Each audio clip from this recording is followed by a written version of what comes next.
Hey guys, Ramon here from RS5 Bronze, and today we are going to be upgrading the bushings on our sway bars. Now, these are the part numbers. Pause, take a picture. Don't trust some random guy on YouTube. Do your own research for which part numbers you need. However, based off of my research on 034's website, these should be the correct part numbers only if you have purchased the front rear sway bar kit, because those are going to be larger than if you just have the rear sway bar and you want to upgrade the bushings on the rear sway bar. You have to do some research on that. So this is only the part numbers for the front and rear sway bar kit, but always do your research. These are covered under their limited lifetime warranty. It says under regular street and track use for noises, cracking, tearing, anything that happens with these. So this is going to cover everything, basically. Lifetime Teflon bushings, better than the old ones that had a grease fitting on it so that you could grease them and stuff. I have been noticing after a little over a year now, maybe a year and a half, that I've had these sway bars on, that my bushings are starting to make some noise. I'm going to be honest, I have not greased them probably like I should, probably once a year. I did not do that.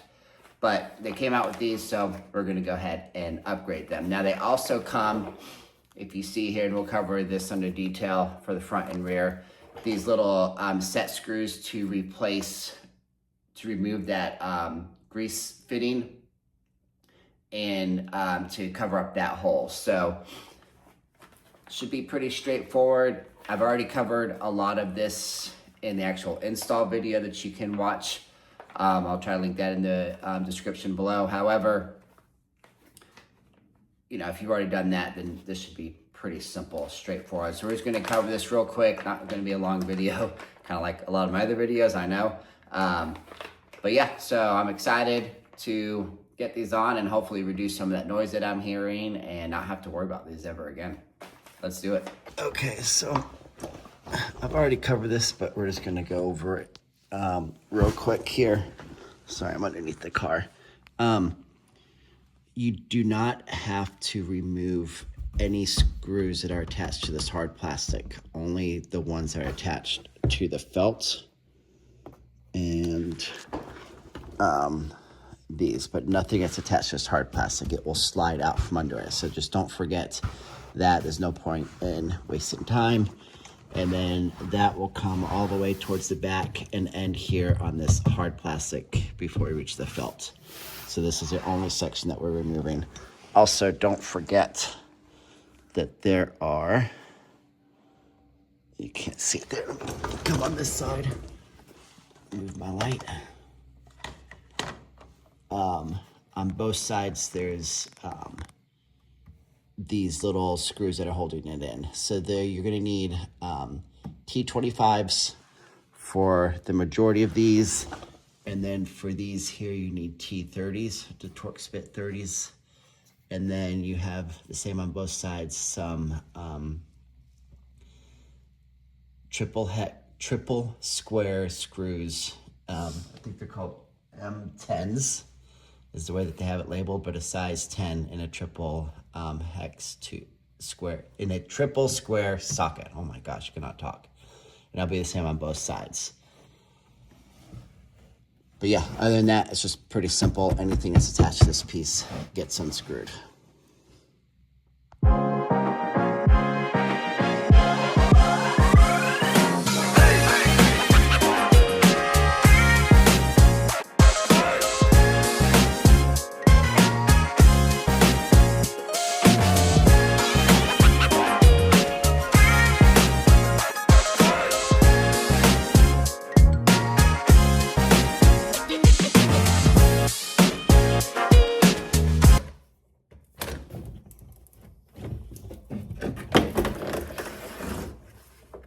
Okay, so now we're going to take a 13 millimeter socket and remove this bracket.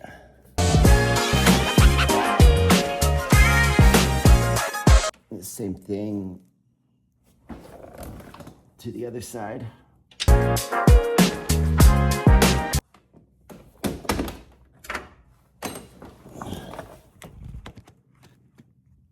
All right, this one actually already came off. Take this bushing off. I'm hoping we can do this without having to touch the end link connection.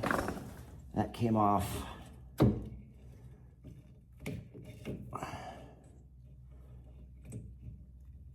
Come on. Okay.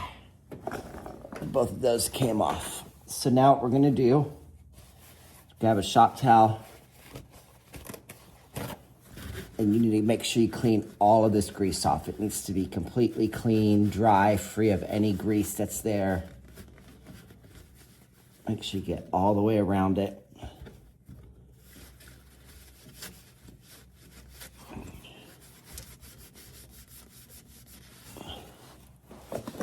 Now they recommend using a degreaser. I'm just gonna use some brake parts cleaner here.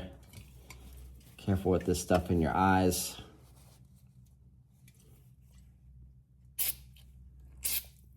I say that and I almost got it in my eyes.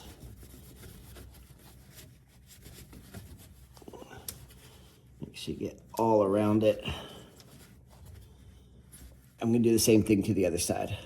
All right, not sure if this is gonna show up on camera, but I'm gonna try my best. But this is what the original one that you would have to add your own grease. I had a spot up there. This is the new Teflon one. And you can actually see, I don't want to stretch these too far. Granted, they do have to go over the bar, but there's like a felt inside of them. I don't know, but it's like a felt fabric of some sort that's inside of them. So, seems like it should work. Let's get to removing these brass or these grease fittings nipples here. You're gonna need a 7mm, make sure I'm telling you the right thing. Yeah, 7mm socket. This one actually came out easy. The other one I already removed it off camera, but it was really hard to get off, and I had all this like weird white residue on it. Like, I don't even know if I'd be able to, I don't know if you can be able to see it, but I don't know if I'd even be able to get grease to it if I was trying to apply grease. So not really sure what that's all about. Now they do give you a small bottle of Loctite here, and for these little set screws that are going to be going into that hole there, you're going to need an H3 hex socket. It's a little guy.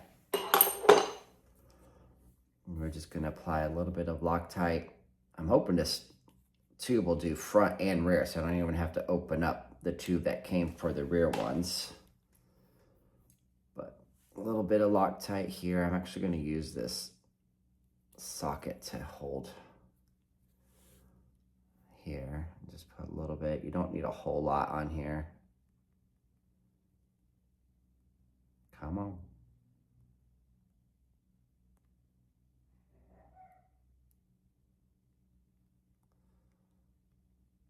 It does not want to come out.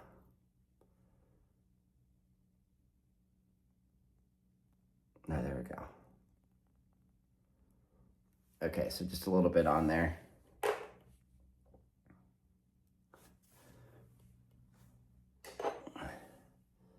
And we're just gonna screw this in here. Make sure you're not cross-threaded. I'm actually just gonna stop with it being flush right there. You can kind of see it's threaded all the way through back here. You won't be able to see it on camera, but the Loctite will lock that into place and it'll be fine. Okay, I doubt this really matters, but when I place this over the sway bar, I'm gonna keep the opening facing down into the bracket. And I'm hoping for two things. One, that'll help to close that opening up because it'll be locked inside the bracket. And two, by facing downwards and locked inside the bracket, nothing will potentially be able to go around it and inside. Like I said, probably way overthinking that, but that's just how my mind works. Ugh. Okay, that's on there. That slit is facing down.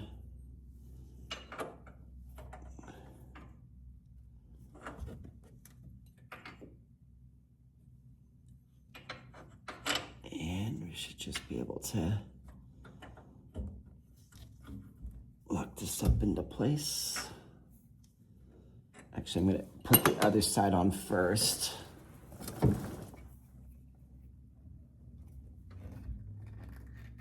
Okay.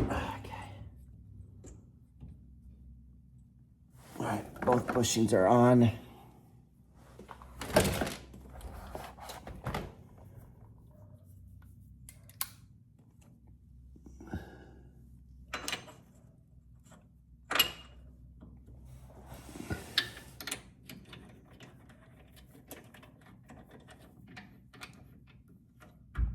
Put these nuts back on.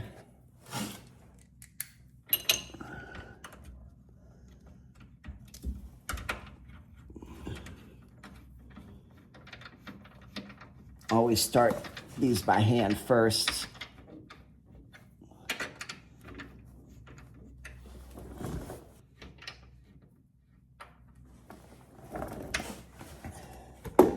Okay, so what I'm gonna do now is just walk them up little by little here.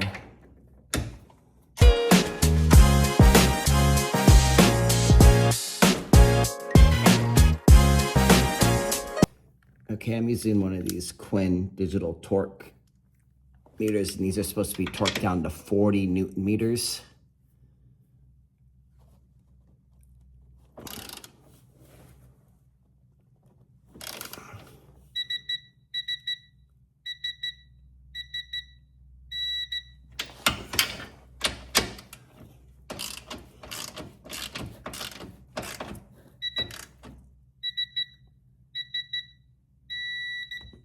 Okay, so after you torque it down to 40, you're supposed to do another 90 degrees, so about half a turn.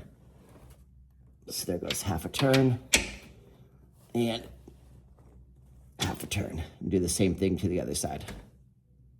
All right, guys, from here, you just put your piece back together.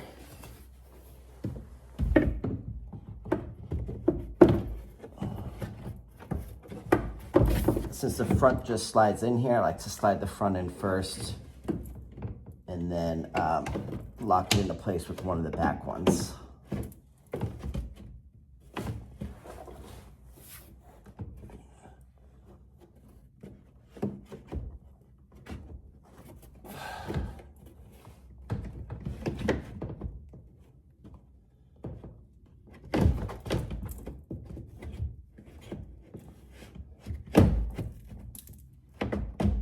There we go.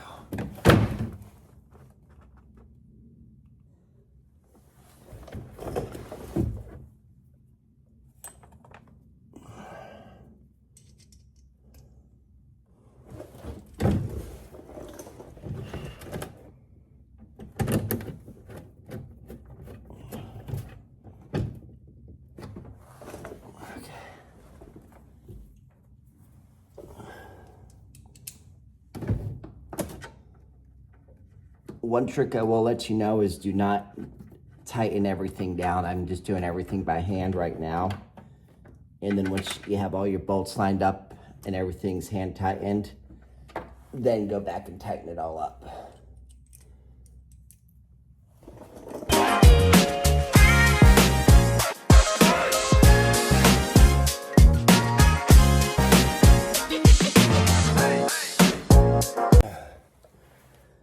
All right, guys, front's all done, installed. So nice that we did not have to touch any of the end links connections with the sway bar, and that we were able to just drop those brackets, put the new bushings on, and bolt everything back up again. Let's go ahead and do the rears real quick. All right, so we have to remove these bolts, and they require H6 hex bolt. or a socket in order to remove those. Now, what I'm really trying to avoid is removing these cross brace members, because then you have to remove a whole bunch of this plastic under there. And for me, because of my quick jacks, I have to like lower the car down, remove the plastic while the car's on the ground, remove this, lift the car back up. It's just a pain in the butt. So I'm going to try to work around this bar. But you can, by all means, remove this bar and make your life a whole lot easier. But these are going to take H6s, so we're going to work on removing these right now. Okay, let's see if I get lucky here. Oh, yeah. Luckily, these are not torqued on very strong, so.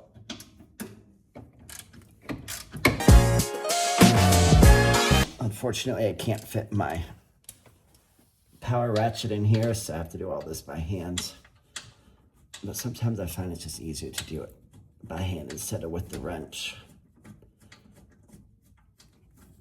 Those are coming out easily. One down.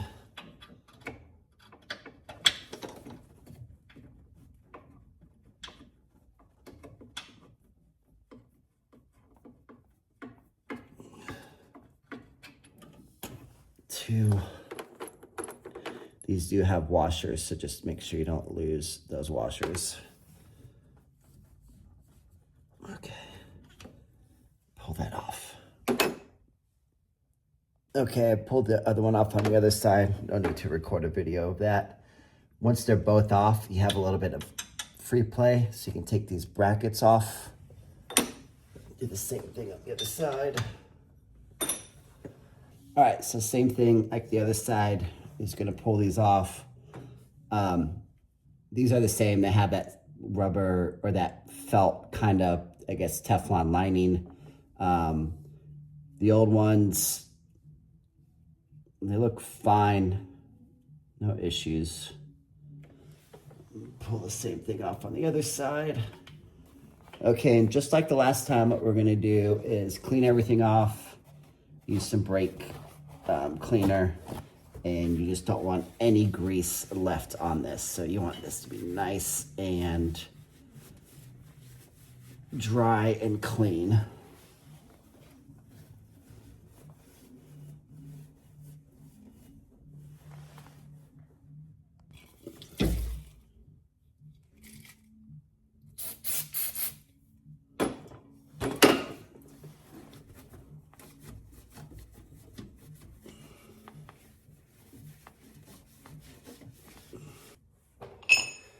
All right, these in the back, because they don't have that cover over them like the front ones do, so I'm just gonna clean them up a little bit real quick.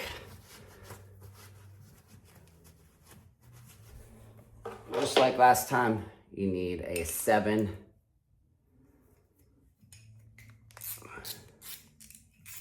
Break those loose, nice and clean.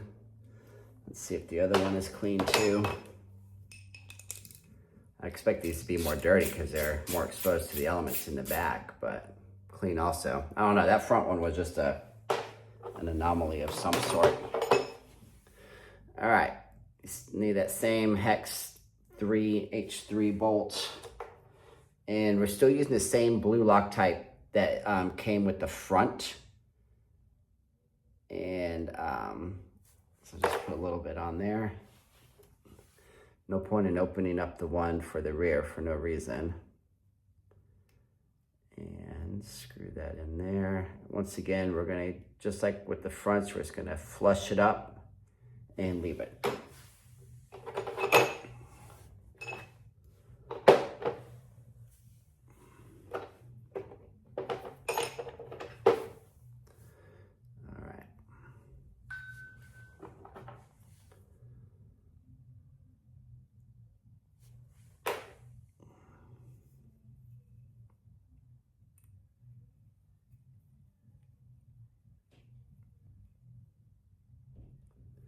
Nice and flush, and leave it alone.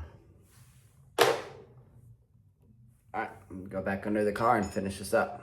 All right, so we're gonna take our Teflon. This has it on the side versus like the front had it down the middle. I don't know. I'm just gonna point that cut opening towards the front of the car, I guess.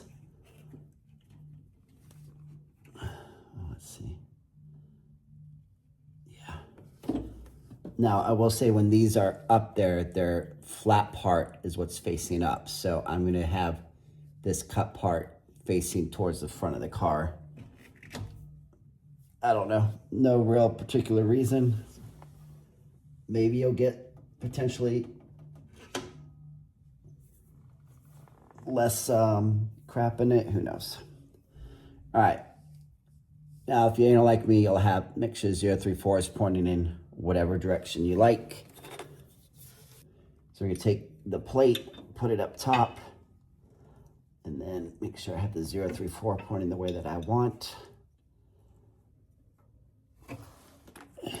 Take my screw.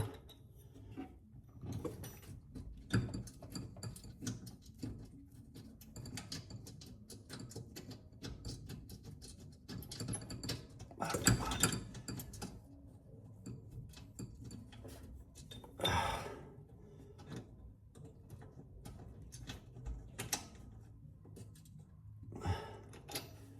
Ooh, could not get that to thread in.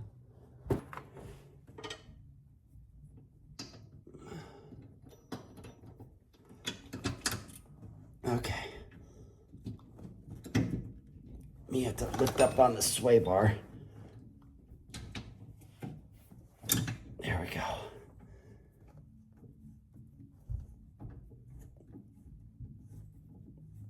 Just need a few good threads. I'll do the back one here.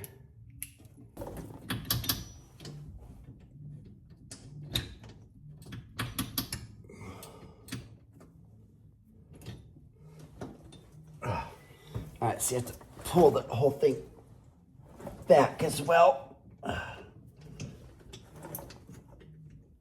It's just wanting to drift forward. There we go.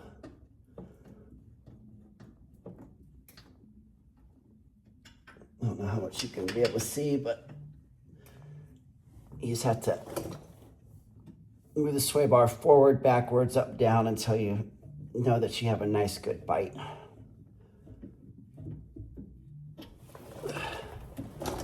Just want to recheck this one more time.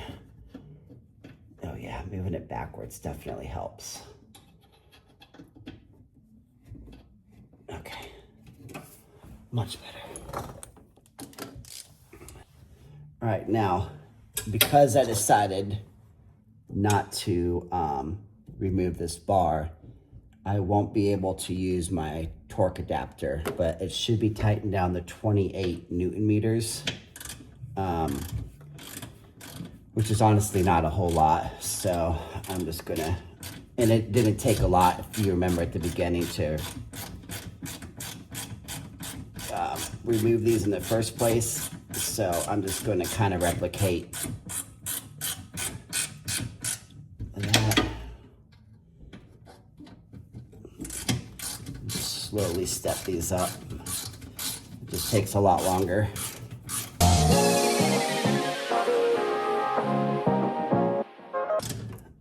So I'm gonna do these tight, but not like as tight as I possibly can. That's probably all I'm gonna do. That seems about 28-ish newtons.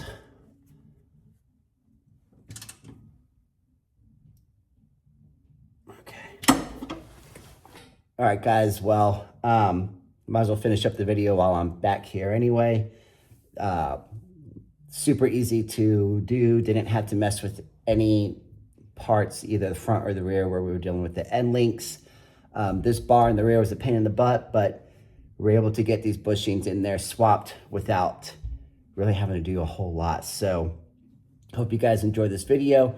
Hopefully I can do some sort of update video in the future to see if some of those noises I was having goes away with these new Teflon bushings. Might even add something at the end of this video. We'll see. But anyway, super easy, lifetime warranty, no brainer, and not very expensive, thankfully. So hope you guys enjoy this video. And as always, leave any comments below for us to learn from, and give this video a like and subscribe, and have a good day, guys.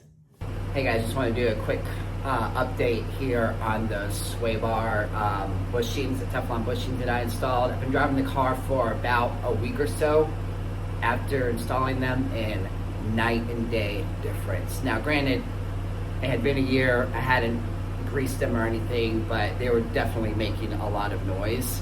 And ever since I put these Teflon ones on, it has been so quiet. So definitely worth the upgrade. Granted, it's only 2 weeks in. Hopefully a year from now, if I remember, I can do another update to see how they lasted over the year compared to the original ones. But as of right now, it is a very noticeable difference. So I hope that helps you guys.